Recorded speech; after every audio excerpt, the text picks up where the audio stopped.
Hi again, class. Welcome to the third part of our presentation, which will cover patterns in living systems, again, specifically focusing on reproductive patterns or life cycles.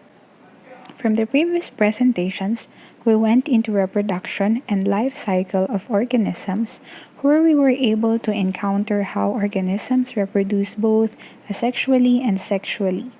Remember, for your Chlamydomonas, it exhibits both asexual with haplontic cells or gametes growing into mature cells, or it may also reproduce sexually by gametes undergoing fertilization to form a zygote, which is a diploid.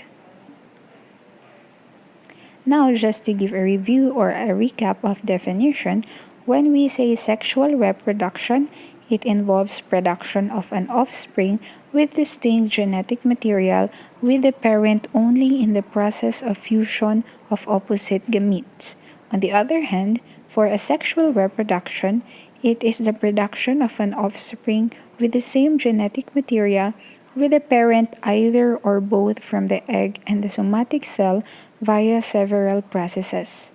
For the following presentation, again, we will look into unusual or deviating phenomena from the usual reproductive cycles and patterns we have discussed from the earlier presentations.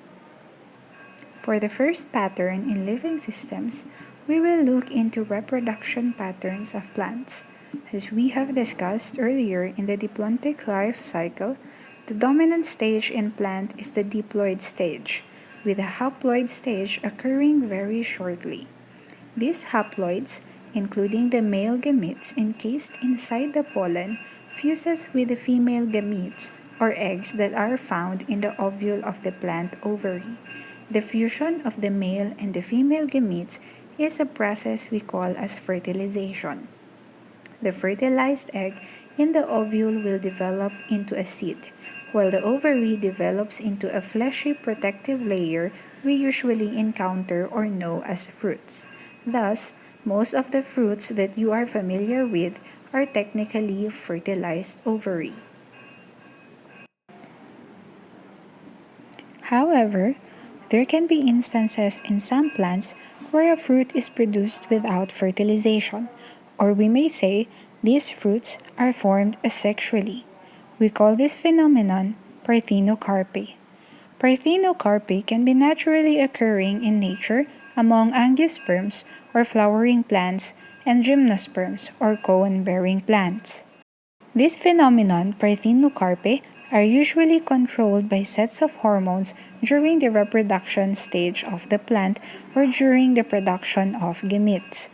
This physiological process among plants are explored by different crop breeders and agriculturists to improve the quality of crops. Thus, you may find seedless melon and seedless grapes in the market. There is as well a counterpart of this among animals. The reproductive pattern of animals where embryo is formed without fertilization is called parthenogenesis. Since there is absence of mating and fertilization, it is often called of virgin origin. Similar to plants, this reproductive phenomena can also be found to be naturally occurring among organisms. For one, we have bees. Among these social organisms, male bees or drone are considered as haploids.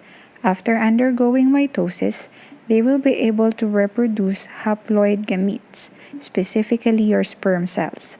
This will fuse with the haploid gametes or egg cells of the queen bee, resulting to the diploid female offsprings, which could grow into either a worker bee or a queen bee depending on the consumed food. Again, note that the product of this fertilization are diploid female offsprings. So how are male bees then produced? It is through parthenogenesis from the queen bee. The queen bee's sex cells will undergo meiosis, producing egg cells. If these egg cells are not fertilized, they will develop into male bees or drones. These drones are haploid in nature and are unfertilized eggs. Another example of parthenogenesis is also found among water fleas. Female water fleas would undergo parthenogenesis when there is normal or favorable environmental condition resulting to clone female offsprings. However, during unfavorable environmental conditions, including shortened daylight, low temperature, and lack of nutrients, female water fleas are forced to produce encapsulated or protected egg cells which may undergo sexual reproduction, resulting to a male offspring. In your water flea, the interplay between the organisms and the environment is essential to reproduction. Now, we go to pattern formation in both animal and plant development. The first one, which we are more familiar of, is the sexual reproduction. It is an innate characteristic to pass on genes to the next generation.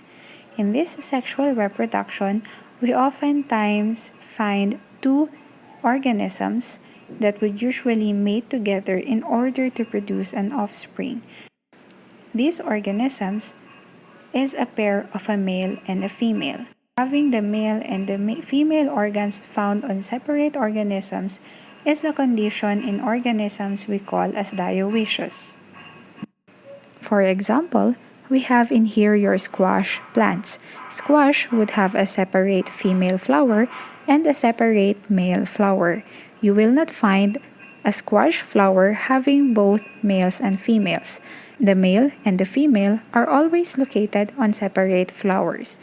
Being dioecious is also occurring among most animals such as your skinks. You will find a separate male skink and a separate female skink. Dioecious is also true among humans. You have a separate male human body and a separate female human body. However, in some species, one organism can house both the male and the female reproductive organs. We call this monoecious organisms, or in animals, they are popularly known as hermaphrodites. There are two types of hermaphrodites, namely simultaneous hermaphrodites and sequential hermaphrodites. In simultaneous hermaphrodites, these organisms produce both sperm and egg cells during their whole lifetime.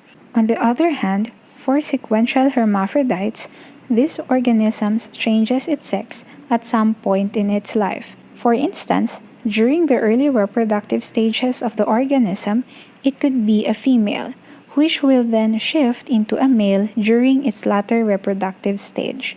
This is observed among gastropods like your snails or kohol, in fishes, and in plants. Exhibiting hermaphroditism has evolutionary significance, including needing only one partner to encounter for an individual to mate and with no need to encounter more organisms to find a partner. From the previous slides and presentation, we went into reproductive patterns in plants, in animals, and those exhibited both by plants and animals. Now, we will go into another unique pattern in living systems, which is social organization. Among different social organisms, social insects are considered to have the most complex sociality. The organization and cooperation among these insects depends heavily on chemical and tactile communications. Bees are insects known to exhibit eusociality or true sociality, where there is complex reproductive division of labor among members of a population or species. This social structure among insects are evolutionarily known to contribute to the perpetuation of the species. With that topic on social organization or social insects, it now ends our module on Module 4, Reproductive Cycles and Patterns. Now, just to give a recap of our 3-part long presentation, first, we had a review of the cell cycle, specifically the processes mitosis and meiosis. For second part of the presentation, we went into the different reproductive cycles according to the dominant stage of an organism. Specifically, we went into illustrations or examples of haplontic life cycle, diplohaplontic life cycle, and diplontic life cycle. Lastly, We investigated patterns in living systems, specifically those unusual ones: pattern formation in plant development, animal development, and social organization. If you have any questions regarding our module, please do not hesitate to contact or message your faculty in charge. We also encourage group or peer review among your classmates. I hope you learned a lot from this module. See you in the next module.